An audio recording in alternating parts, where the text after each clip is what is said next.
Alright, welcome. This is a mentorship video for my man the Gronch playing Tryn top versus a Garen top. Unfortunately, as we're looking at this, it looks like things don't go according to plan, or maybe not as we anticipated. So before we actually jump to the replay, let's look at some of the item purchasing, and we'll see this in game too. But more importantly, let's look at runes and mastery, things that maybe aren't as easily noticeable. For the runes, attack speed, quintessences, flat AD marks, flat armor, all three of these make sense for quints, marks, and seals. For the glyphs, 1 armor and then scaling MR, I think that's probably a fair idea of regarding us trying to scale into the later part of the game. And as we look at their team composition, Udyr, Annie, and Soraka are the AP champions. So I think that's fine. I think getting MR is probably, scaling MR in particular, probably a good idea. There are probably other options, but for the most part this seems like a pretty standardized rune page. I'm not quite sure why the 0.7 armor is there as opposed to having more scaling MR, but regardless. For the masteries, 18 points in ferocity, getting us for battle. Everything here seems pretty standardized. I guess there could be... the question really comes down to this idea of cunning versus resolve. You're looking for a little bit more healing from your actual abilities, so the runic armor, taking less damage from the actual single target hits, and then just healing over time. So all of these seem pretty standard overall.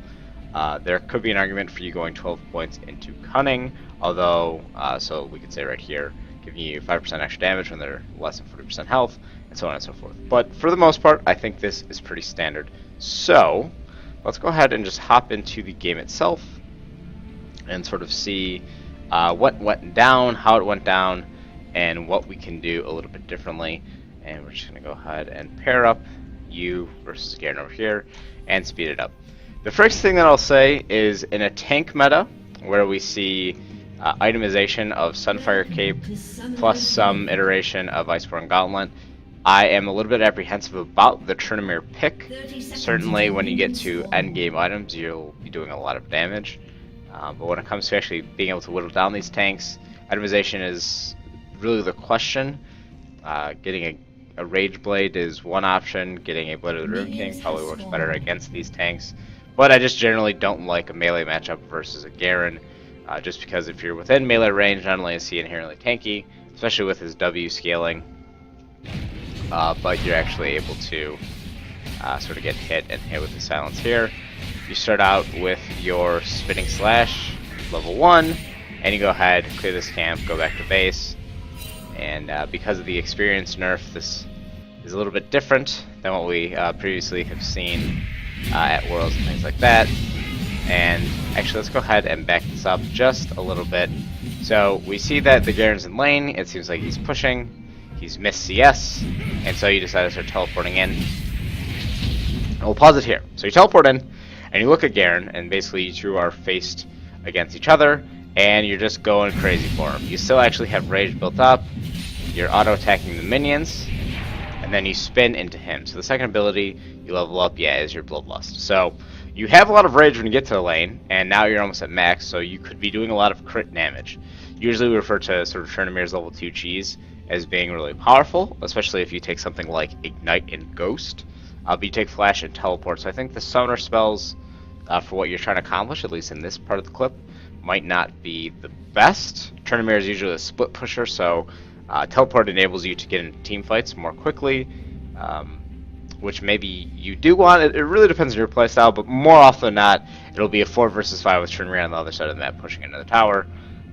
So you're going in here, you're slapping him, and what we see is that Garen has the Grasp of the Undying, Cheer Fervor of Battle.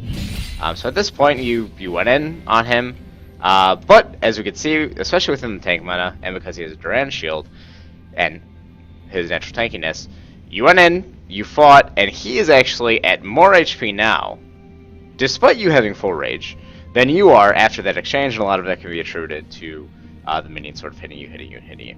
So let's go ahead and see how this continues. There you go, that's one smack, that's another smack, but again, with his Grasp of the Undying, He's actually able to do a lot. You're going to miss the CS right here. Oh no, you get it with a crit. Very good. So far, last hitting seems to be pretty successful. In this moment, and I was just about to say, in this moment, I would have went aggressive on him, and you decided to do that. The problem here is that when you flash, he flashes too. There's no way for you to get there, so you start to head back. I think at this point you forced his teleport back to lane, but keep in mind, you, level 1, went for the Rapture Camp, used teleport to get back into lane, so this advantage that you just seeded for yourself actually is going to disappear when he teleports back to lane, because he'll come with some item, whether it be potions to help sustain him, or armor to help mitigate some of your damage. So yeah, you were able to push him out of lane, deny him of a little bit of experience, and gold, as we can see, 14 to 5 CS. But what happens when he comes back to lane? Are you going to use your Bloodlust right here to heal yourself up, and then hopefully to be pretty much even in terms of overall damage that you could theoretically output versus the damage that he has, and you still haven't used your potion. So what do we see with the use of Bloodlust right now? Garen is not coming back to lane just yet. We can start forward here. It looks as though you ward a little bit deep. Smart move. And you push it into tower. Now, first thing that I'll say. So you push it into tower. One of the things about Tryn, which makes Tryn very strong, is that you have a lot of potential to sort of go in and out of battle.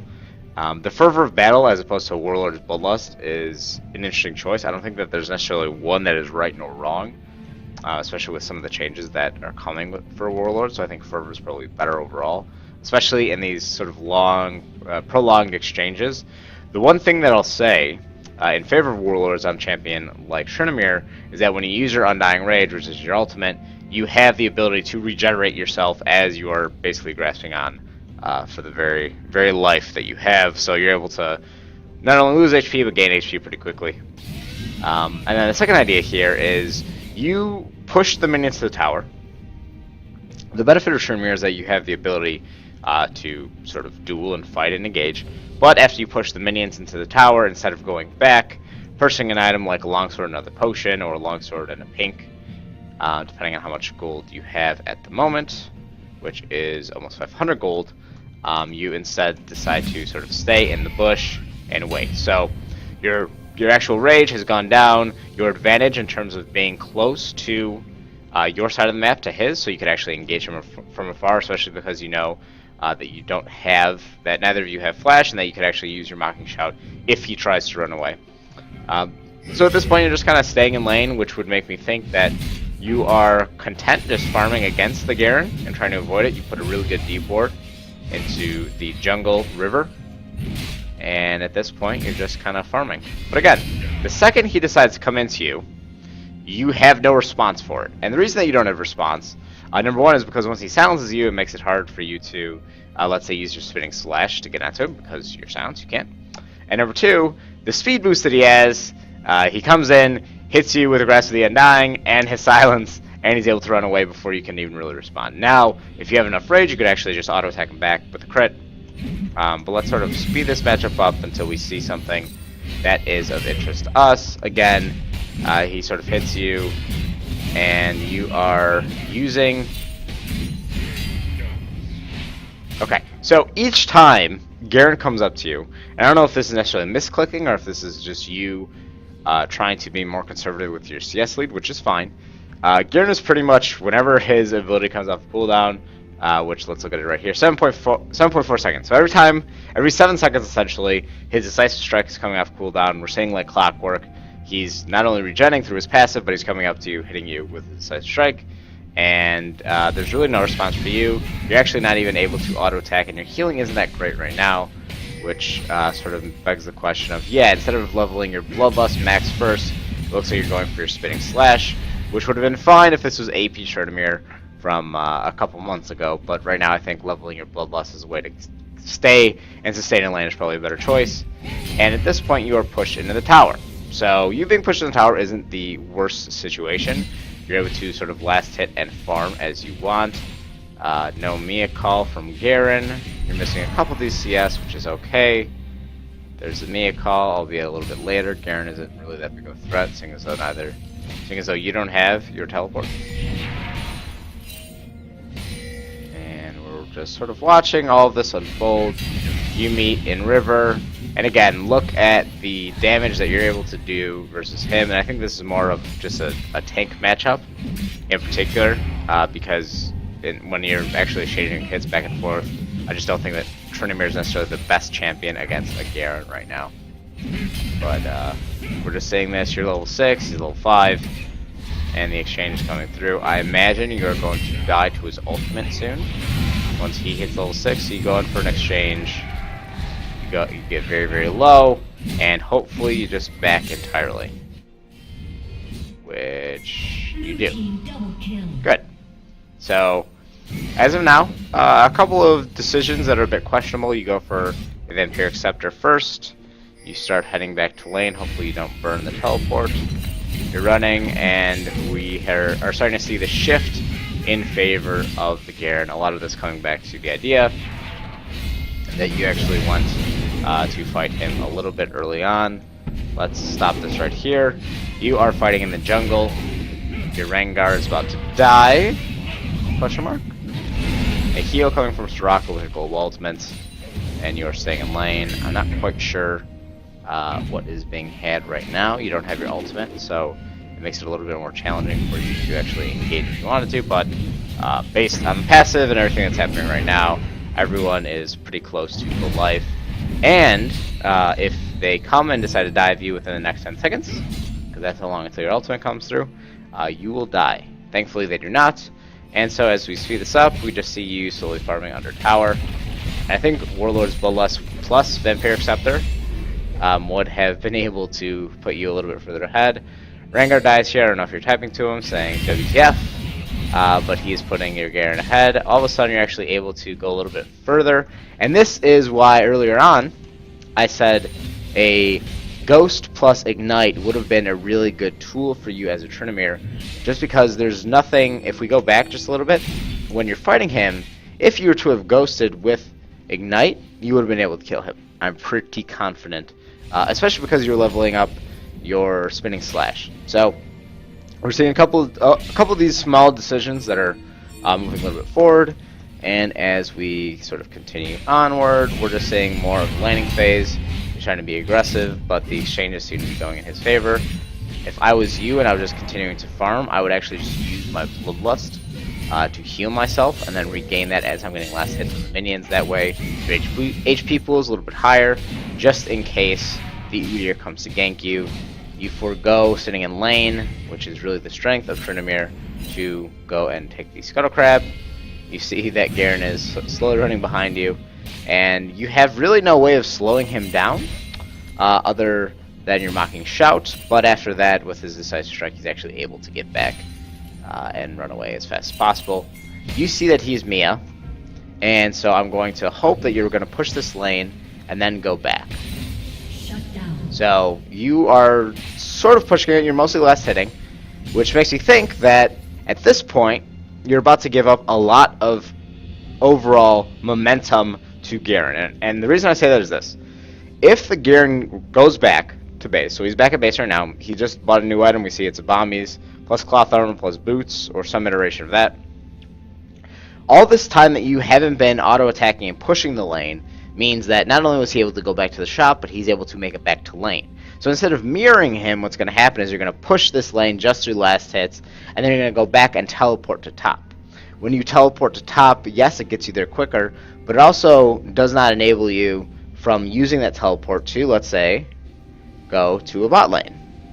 Okay, and there's an exchange that we missed down here, but overall, you using your teleport just to get back in the lane isn't the best use, because with Tryn, your hope is that you're going to snowball.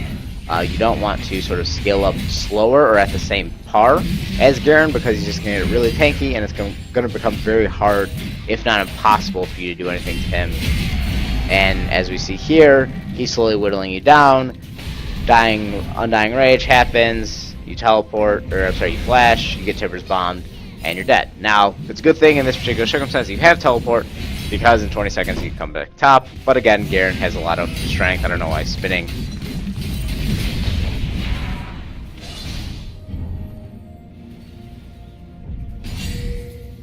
So you go for parts of the Blade of the Ruin King.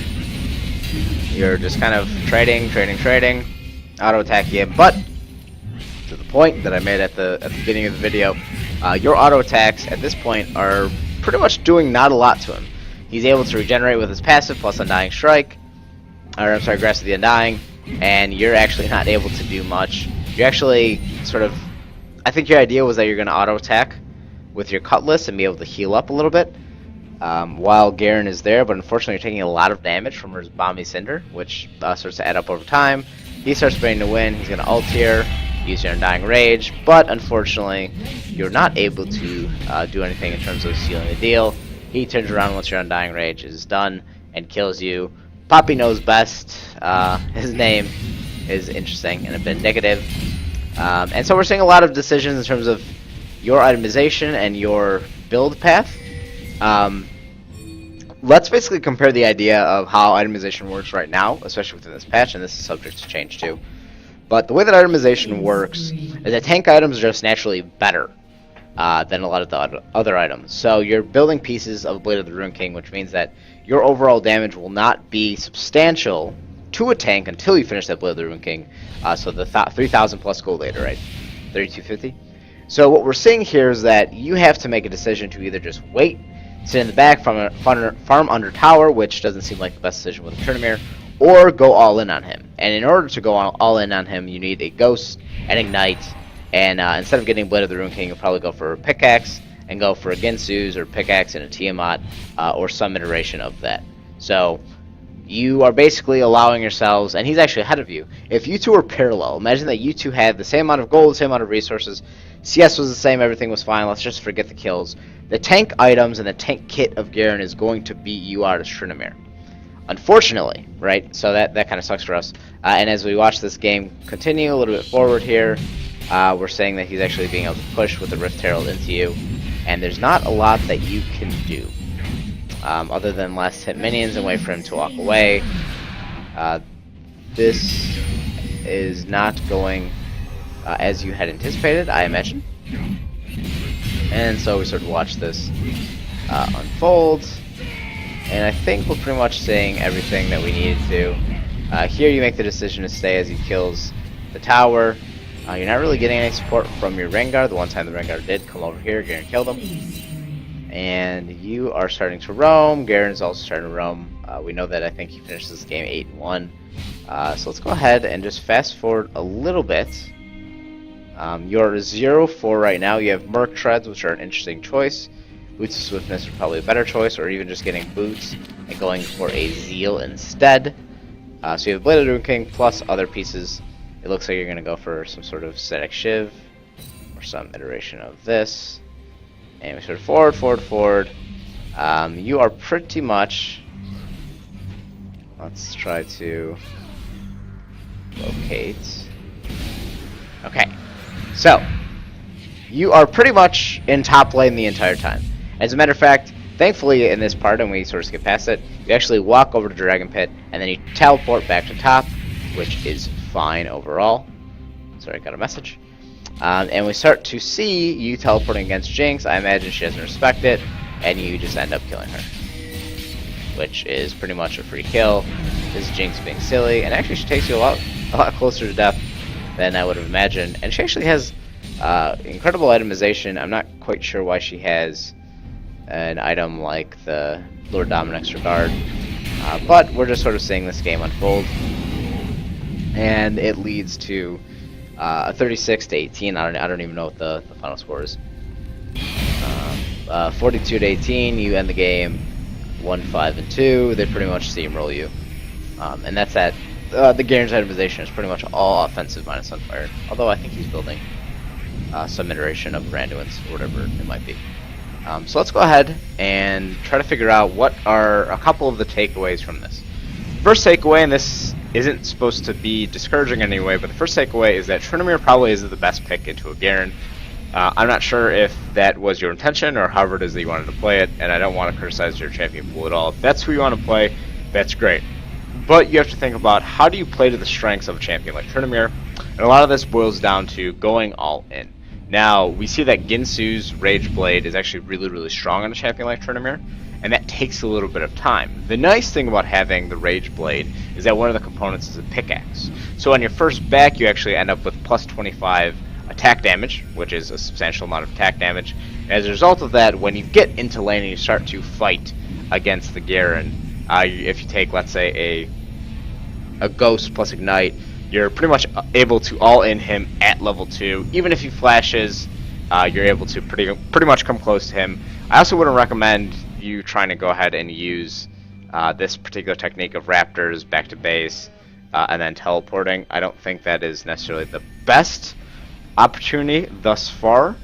The second idea is that there are a lot of considerations as to when you should back versus when you should stay. For our purposes, let's just assume, especially because a lot of champions take teleport top, let's just assume that you're going to back when they back. Just because we want to make sure that we're able to be in lane as much as possible. We, as a Tryn, are trying to kick your ass, right? We're trying to beat you up. And we can only do that if we're at lane at the same time as you. You sitting around and last-hitting minions doesn't really get you that far ahead. Sure, it gets you gold, but it also gives that champion time to stay in lane without you while you have gone back. And now, as you're running, they're able to last hit freely. They're pretty safe. So again, we want to be there at the same time as them. Or if we see that we've killed them or we put them low and they don't have teleport, then we want to force that, right? We want to force top tower. We want to force objectives elsewhere. So a lot of that is also enabled by map awareness and things like that.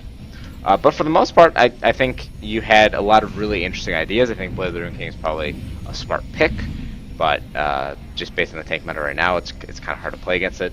And then I would even make some comments about the Merc treads and things like that. But I think if we start to focus on the smaller things, then maybe work up to the larger, bigger picture things, we'll be in a better place. So yeah, if you have any questions, comments, or concerns, please let me know. Otherwise, thanks for letting me watch your replay.